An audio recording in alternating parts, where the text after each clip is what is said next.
அண்ணாமலை அண்ணல் நெருப்பு பிழம்பாய் ஞானஜோதியாய் நிற்க அந்த மலையில் அடிமேல் அடி வைத்து பக்தர்கள் நடந்து வருகிற போது அவர்களது ஆயிரக்கணக்கான மனக்குறைகள் தீர்க்கப்படுகின்றன. 8 திசையிலும் 8 லிங்கங்கள் அமைந்து பெருமானை பூஜித்த வரலாறு, 8 திக்குத்தேவர்கள் பூஜித்ததாக அமைந்தது இந்த வரலாறு. இந்த கிரிவலம் மற்றெங்கும் பார்க்க முடியாத ஒரு மிகப்பெரிய அற்புதம்.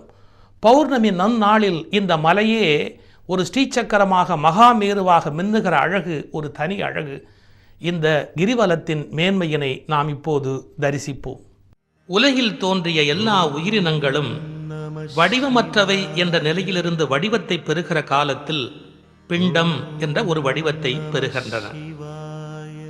இந்த பிண்ட வடிவம் நுட்பமாக உற்று நோக்கினால் லிங்க வடிவமாக நாம் புரிந்து கொள்ள முடியும். எனவே வடிவமற்ற ஒன்று வடிவத்தை பெறுகிற முதல் வடிவம் சிவலிங்க வடிவம்